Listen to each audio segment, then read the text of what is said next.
So what do you expect me to say? Let's get him! I know you need to feel this way. Coming after you. Hey there, what's up internet? My name is BlackLightAttack and I've got another NU battle for you guys, this time against a guy named PrestoBlaze. We're playing some NU teams here. This is actually our second game together. The first time, for some reason, it decided to disconnect in the middle of the game. Not really leaning one way or the other, so nobody was really at an advantage or a disadvantage. I might have been slightly on the losing side, but we decided to restart the game, just hands down restart, not play out the same moves or anything, just play the game second, knowing what we knew about each other's teams. And this gave me a little bit of valuable insight to his team, and it gave him a little bit of valuable insight into mine. I found out that his Absol is a sub-Swords Dance set, whereas he found out that Grand Bull on my team is a sub-punching set. And really all my Grand Bull has going for it is the element of surprise. Well, it's not the only thing, but a main thing about it is the element of surprise and not knowing what Grand Bull does, what set he could be running, and of course, Absol is always dangerous because you never know what set he's running, whether it be a Choice Band or a Choice Scarf or whatever. We also don't know what we're going to lead off with. I led off first with Raichu. I think he led off first with Aldino, and this time I'm going to lead off with my Armaldo, and he leads off with his Absol. Now I'm really regretting not putting Raichu out front because without his Scarf, Absol cannot outspeed him, and my Volt Switch can do a lot of damage to this guy because Absol does not have a lot of defensives, but I'm not too arsed because even though I really just wanted to set up Stealth Rocks with Armaldo, I do get to go on the offensive a little bit here and just make sure that he doesn't set up a substitute because Armaldo has some pretty respectable attack, even though this is a purely physical defensive Armaldo. He still has a pretty outstanding attack stat, so I'm just going to Rock Slide and break his sub right away. Next comes out the Samurott, which I really should have pegged as a threat to my team because I don't really have anything to wall this thing, and there's really nothing to stop it from setting up. He's just going to go straight for a Swords Dance here, which is really dangerous because now this thing, there's really nothing stopping this thing from sweeping my entire team. I know Armaldo's dead anyway because I don't have anybody that can really take a hit from this thing too well, and I'm just going to set up the Stealth Rock on the Swords Dance. I know it's coming. Might as well not give him a free turn while I switch out. Might as well just get some Stealth Rocks up and just let Armaldo die. Because I do actually run some priority on this team. And luckily he's a Life Orb variant. So I know that between the Stab Sucker Punch from my Skuntank and the Life Orb damage and the fact that I have Aftermath as my ability, there's absolutely no way that this thing is going to survive another turn. He does manage to take out Skuntank in one hit as well, because Skuntank isn't particularly bulky unless you build for it, which this is sort of a mixed build. But he doesn't have any defensive stats whatsoever. Even though he is a naturally bulky Pokemon, he is going to go down. Luckily, we trade kills. So on the blind switch, I'm going to go out to my Raichu because I'm expecting him to go for his Absol or maybe try to set up a little bit with either of the support Pokemon that he has running here. And luckily he does go for the Absol. I get to do a lot of damage to this thing with a Volt Switch. I possibly could have stuck around for the substitute, maybe Toxic'd him on the first turn, and then Encored him into the substitute, but I wasn't really worried about him too much at this point because I know I'm going to outspeed because I know he doesn't have the Scarf. So now I'm going to hit him so hard that he can't even go into a substitute yet, because again, Absol's defenses are not really all that great. And I switch into Grand Bull from the Volt Switch to lower his attack even more. So without a substitute, with lowered attack, there's really nothing he can do. He's going to go right for the Superpower, which I wasn't really expecting him to hold, but luckily Grand Bull has pretty respectable defenses, at least physical defenses, and with the Intimidate, he does live it with enough health left over to get a substitute out on the next turn. And I just go for the Crunch straight away. I was expecting some sort of attack. I was expecting a Night Slash, actually, but that's okay because it still didn't kill me. Now, here's the main reason I wanted to get a Stealth Rock up. This is his Butterfree, which, as we saw last time, can be very dangerous if he gets some Quiver Dances up.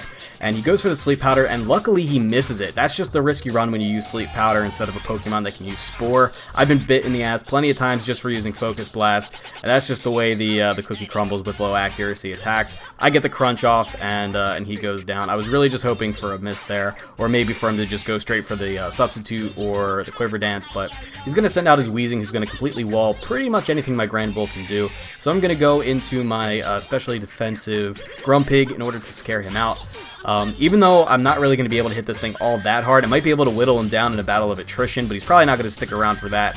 But the reason being I carry Psyshock instead of the Psychic, so he's luckily going to get scared out of that, and I'm just predicting the switch. I'm going to go for the Thunder Wave, and luckily I tag his Miltank, who's a really speedy Pokemon. Doesn't look like it, but I think it's got about 100 base speed, and this thing can really be a beast. I also have no idea what set he's running on this yet. I didn't see it at all in the first game, and now it's coming out for the first time.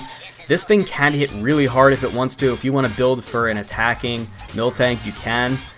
So I'm going to try to threaten it out. He knows that this is a focus punch set, and he's paralyzed. I could potentially get off the focus punch. I don't go for this focus punch, though, because I can't really count on power hacks. He does get paralyzed here. I'm not sure, but he's got to be going for one of his support moves. I found out later that this thing is pretty much full-on support defensive, and he's not really threatening me with anything. He's just trying to get his, probably either his status off or trying to put on some status of his own. I go for the bulk up, expecting a switch to maybe Audino to try to get a heal bell to wipe that paralysis off of his Miltank, but no, he goes straight into Weezing to once again completely wall Granbull. Now we've played this switch game so many times that I'm expecting him to pull a double switch here, and I'm going to go straight for the crunch, predicting that, but that's not what he does. He goes for the Will-O-Wisp, looking to cripple this thing. It does miss again, which is another little bit of hacks that comes into play in this game in my favor, but it doesn't really matter in the long run because he does get it on this turn, and the crunch does pretty much nothing to him anyway. He's basically going to get all that back in leftovers. He's going to Will-O-Wisp my Granbull again, and this time he's going to land it. I was actually expecting him to go for the haze and get rid of my bulk up, but that's not what he does. He does get the burn off, and now I'm sitting here with the substitute and basically nothing to do with it. And if I stay in here for too long and try to set up to counteract this burn, it's eventually going to overwhelm my leftovers and just kill me. So I'm not really going to mess around with that. I'm going to go back into my Grumpig to scare him back out. And on the switch, I can go for the heal bell to get that burn off of my Granbull, who, if you haven't figured out by now, is the star of this team. He's running a sub-punching set. It's pretty similar to Pyrotas's Beartix sub-punching set. There are some pros and cons to using either or, but now he's going to go back into his Miltank, and I'm still not exactly sure what I'm going to expect, what I should be expecting from this thing. Now, I know Grumpig isn't going to be able to take really anything well from this if it is a physically offensive build, so I am fearing this thing still a bit, mostly because I don't know what it's carrying, but I am expecting him to go for a heal bell because he really wants to get rid of this paralysis, and I figure if he is actually an attacking build, I should be able to just peck away at him with Psyshock, but that does pretty much nothing, so now I'm pretty sure that this thing is running a defensive build. I'm feeling pretty safe that he's probably going to be going for the heal bell to try to get rid of that and probably just stall me out with Milk Drink. So I'm going to go into my Raichu, not really fearing an attack anymore. Turns out he's going for Toxic, which kind of surprised me. I guess he was trying to wear down my Grumpig and didn't really care too much about the paralysis. But that opens me up for a lot of opportunities with this Raichu because it does carry the Encore, and with the paralysis, it's definitely going to outspeed Miltank. He's fully speed invested anyway, so with this Miltank being a full defensive build, it probably outspeeds. Actually, I found out later that we do indeed outspeed, so I'm going to Encore him into the Toxic, which is pretty much going to stop this thing from being a threat. I still have the heal bell on my Grumpig, and I can pretty much remove Toxic from anybody without it becoming really a problem. And this is where I'm finally going to break this stall. I'm going to go for the Volt Switch, and this time I'm going to switch out to my Simisear. This guy is Choice Specs, and he hits like a fucking truck when he's using Overheat. He's going to get a Toxic on him as well. Again, I'm not too worried about it because of the heal bell. Now, Simisear actually does carry a few fighting attacks, I think Brick Break and Focus Blast. I do use the Focus Blast, but I'm trying to bait the Weezing here to switch into the fighting attack. And I'm going to go straight for the Overheat because I don't want this thing walling my Granbull anymore. So out comes the Weezing, but Simisear's got Telescopic Sight, Flamethrowers on his wrist. You still don't get the gist? His boots are made to kick, targets are made to hit. You think I give a shit? Your mama is a bitch. I see you in the Sarlacc pit. You just flipped my switch, integrity's been ditched. You scratching on my itch, you know I shoot to get. And down goes the Weezing with a little bit of help from MC Chris Lyrics. You may be wondering if that crunch that I got off of the Granbull without the Will-O-Wisp mattered. I did run the damage calcs. An Overheat from this thing with Choice Specs is going to one-hit Weezing from full health unless he for some reason was running a specially defensive build, which is really not what Weezing is supposed to be doing. So he finally decides to go for the heal bell with his Miltank, and Raichu is ready for that because once again I know he's running a defensive build. I know that he doesn't have any speed investment, and my Raichu is full speed investment, so I can just Encore him on the next turn into heal bell and basically have him sit there ring-a-ding-dinging, doing pretty much nothing. And that'll allow me to safely Volt Switch into pretty much anything I want.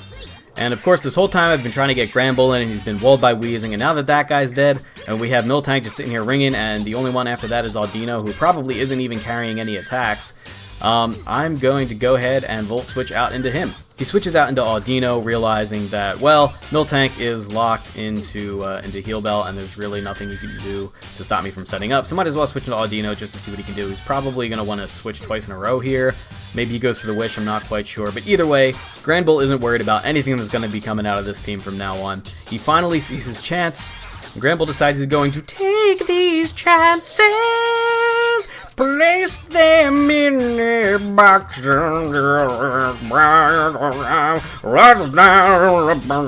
Basically, he's just going to go for the sub punch because there's really nothing else to do at this point. I've been wanting to get this guy in this whole time, and Weezing has just been completely walling him, with him finally out of the way and basically just staring down two support normal types. As I said, I don't think this Audino's carrying anything to actually threaten me. I think sometimes it carries a flamethrower as a stock build, but more often than not when I see him, he's not even running any attacks. So he's going to go back out into Miltank, who's carrying the body slam, but with a bulk up and Granbull's considerable physical defense, and Miltank basically just being a full defense build with no attack investment whatsoever, and he's hiding behind a substitute, I am not worried too much at all. He is going to go for the wish and heal up his Miltank, but I'm now sitting at 2 bulk ups, which is +2 attack, +2 defense. He's going to go for the body slam to try to break my sub. With 2 bulk ups up, it doesn't even do that, considering he has no physical attack investment. And surprisingly, this focus punch, even though it's +2 and super effective and 150 base power, it's not going to KO because of the reflect. So props to him for seeing the reflect. I guess the Audino is running a dual screen setup, which really doesn't leave any room for attacks. It doesn't one-hit KO, but there's really nothing he can do at this point. But just watch his Miltank die. I know his Miltank is going to outspeed, but he doesn't even bother with the soft boiled because it'll kill him anyway. He does manage to break my sub on this turn, but it doesn't really matter because, again, I'm sitting at +2 defense, +2 attack, and Audino doesn't even carry any attacking moves at this point, so it's pretty much GG from here. I'm free to just focus punch and not even get interrupted because Audino doesn't have any attacks. So that was a great game. I really thank this guy for sticking around, even though there were hacks going on, and it was kind of weighted in my favor just due to the random number generator. So thanks for the good game, PrestoBlaze. His channel information is in the description. He did inform me that he does have a YouTube channel, so you guys can go ahead and check that out in the description. And I would like to thank you guys for watching. Again, this is a new series, so please tell me what you think about it. I'm still working on getting a layout similar to my Nuzlocke one. Obviously, it doesn't require as much information, but eventually will go along with these, and eventually I'll be uploading to TGN and hopefully Pokemon Mosh Pit Beta. So I will see you guys later.